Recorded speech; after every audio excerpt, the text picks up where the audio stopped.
Hey guys, welcome back to another video on F1 Hub, and today we're going to go through why Lance Stroll is beating Fernando Alonso in 2024, and we're going to look at all of the results that they've achieved so far this year and all of the races. So let's start with Bahrain. Fernando Alonso did an amazing lap to qualify, a phenomenal P6, out qualifying a McLaren and, crucially, Lewis Hamilton in a Mercedes. He spent the entire race just in the middle of no man's land, and Fernando Alonso finished in 9th, but this video is about Lance Stroll. Though fingers crossed, I have a video about Alonso's season coming up soon. Lance Stroll got spun out by Nico Hülkenberg at the opening corner, and he did an incredible drive, doing 30 laps on the hard compound tyre to get a point.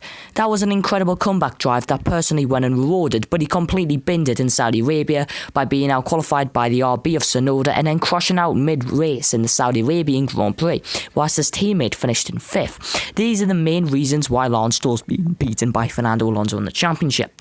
It didn't look as if the season would get much better.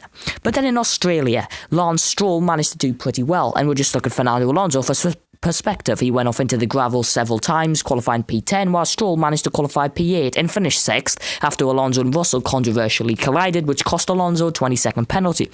More on that in another video. Lance Stroll was being consistent, and at this point he was 9th in the World Championship, ahead of Lewis Hamilton. Then came China and another dismal weekend for Lance Stroll. Of course, I've just completely missed out Japan because nothing really happened in Japan and it was just a disaster for Lance Stroll, whilst Alonso did pretty well. Stroll crashed into Daniel Ricciardo mid-race and is effectively fighting for last place. This was a disappointment for Lance Stroll. Fernando Alonso hadn't had a much better weekend. He'd crashed with the Ferrari of Carlos Sainz and had also nearly crashed out during the race itself.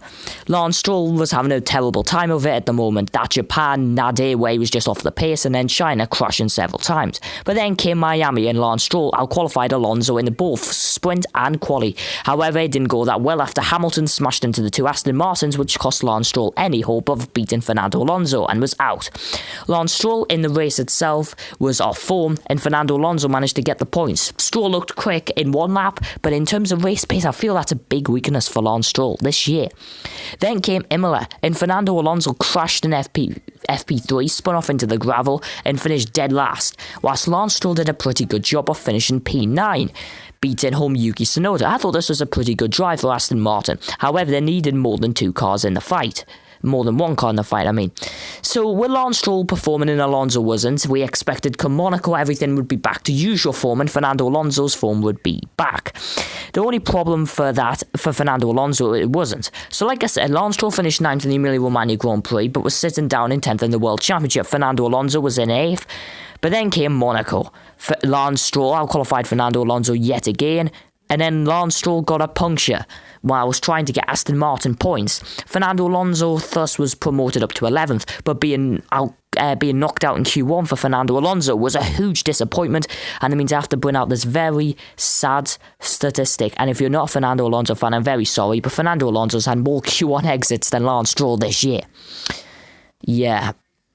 Come Canada, both Aston Martins win the points, and Stroll was out-qualified by Alonso, who said he could have been on pole but still messed it up. In Spain was not a good Stroll weekend. He crashed into Lewis Hamilton in free practice and was just off form. This is disappointing for Lance Stroll. I feel like this year he has shown that he has potential.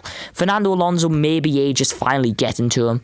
Anyway, Fernando Alonso in Austria had an awful weekend. Lance Stroll out-qualified him in a sprint qualifying, but not the race qualifying, which was disappointing for Stroll because he's normally quicker than Alonso at this track. In the end of the day, Stroll beat Alonso again, but it was only for I can't even remember what the result was, 12th or 13th, whereas Fernando Alonso had a penalty for smashing into Joe Granier. Questions were being asked, and then came Silverstone, where Lance Stroll out-qualified and outraced Fernando Alonso in the wet, and in the second stint, Stroll was way quicker than Fernando Alonso. So why is Stroll beating Alonso? Personally, I think it's the age getting to Fernando Alonso, but Stroll is having a very good season, and he's easily one of the most underrated drivers of the year. But that's my opinion. Like and subscribe if you enjoyed this video, and for more future content, please turn the notification bell on and please like this. I'll be really grateful, and I'll see you next time on F1 Hub.